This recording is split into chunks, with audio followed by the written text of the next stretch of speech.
mos harro.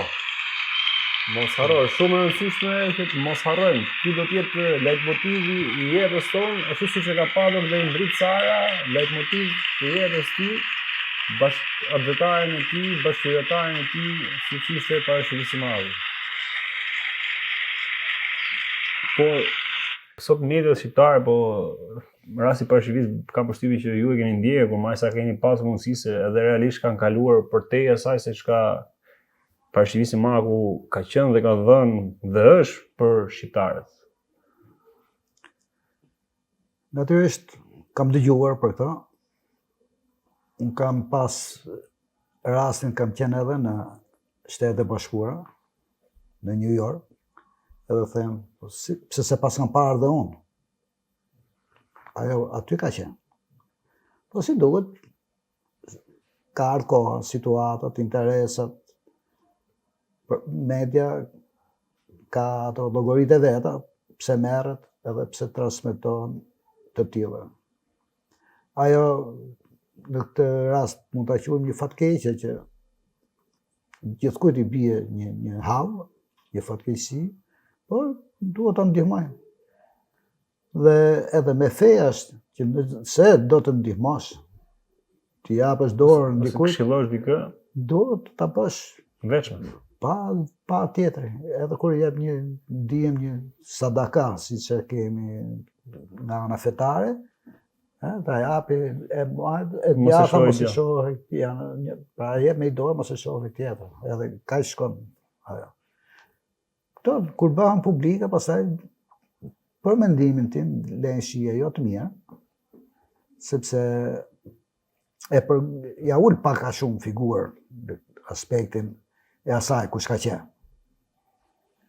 Ai ishte një njeri me talent, e ka treguar me pjesëmarrjen e vet në shumë veprimtari të ndryshme, ka marrë çmime,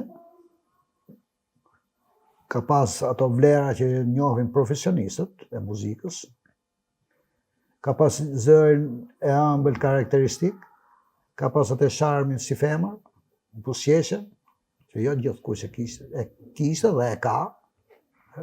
E herë theme, po, vetëm si femër nuk duket.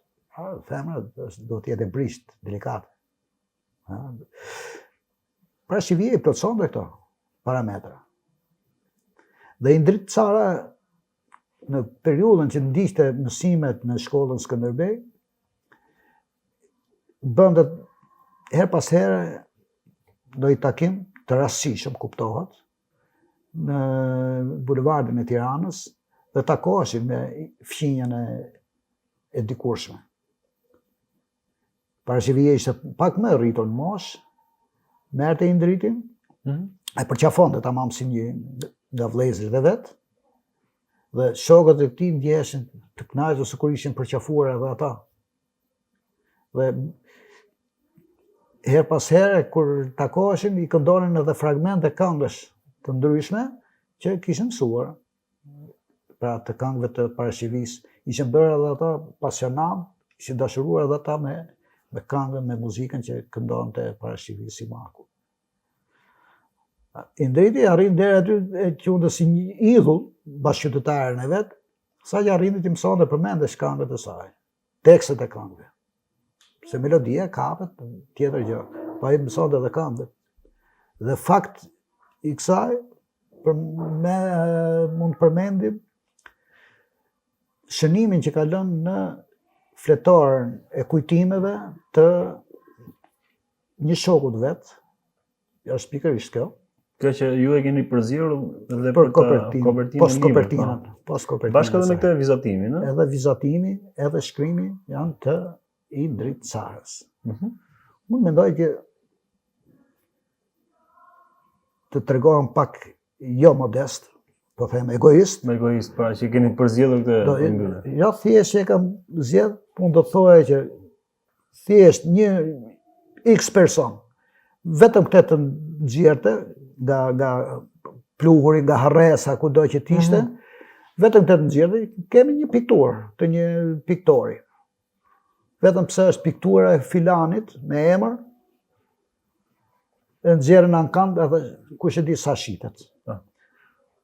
Po ky dorëshkrim i këtij dëshmori bas 20 sa vitesh, 30 vite nga rënja, 26 vjet nga rënja, po qysh në 87-ën që i ka lënë shënimin atje, apo 89-ën, pra në këtë periudhë, kaq 20 sa vjeçare, po themi 25. Do kaloj edhe vitet. Po kjo nuk ka vlerë. Por Indrit Sara i ka mësu këto vargje përmendesh, i ka lënë shënim tek shoku i shkollës mesme Skënderbej, edhe për faktin se kanë një përmbajtje shumë adhëtare. Thelbi i vargjeve është se i kushtohet bashkëmoshatarëve, edhe këta ishin të një moshe, ishin të rinj të gjithë, janë bashkëmoshatarë në të gjithë vendet e botës, pra ajo fryma internacionale që e karakterizonte Indrit Sarën, dhe luftën që bënin popujt për liri dhe pavarësi në ato periudhë, që derdhin gjakun, edhe gjaku i tyre ishte një flamur, ishte trëndafil lirie, dhe Indriti është frymëzuar edhe ka bërë 8 trëndafil lirie në fletorën e shënimeve të shokut vetë.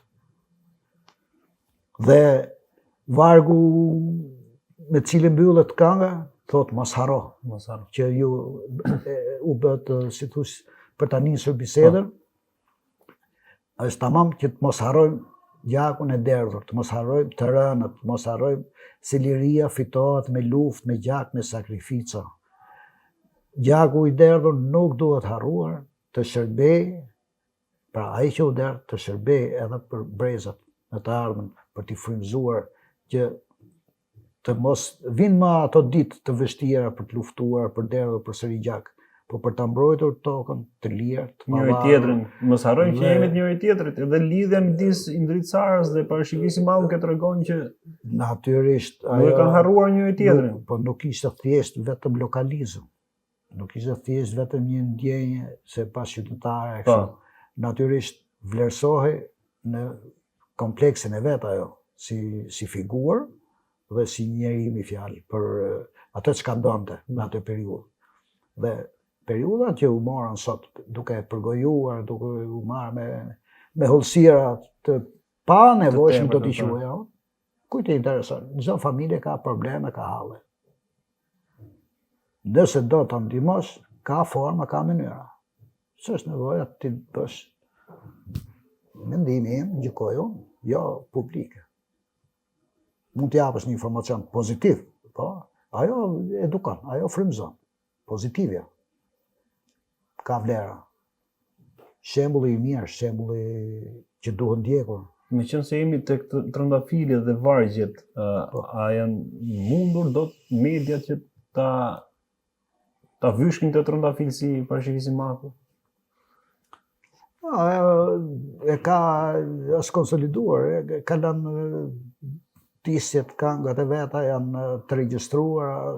Nuk mundet do të ajo i hedh poshtë. hedh poshtë. E hedh poshtë dhe ajo vlerësohet nga qyteti, bashkëqytetarët e vet.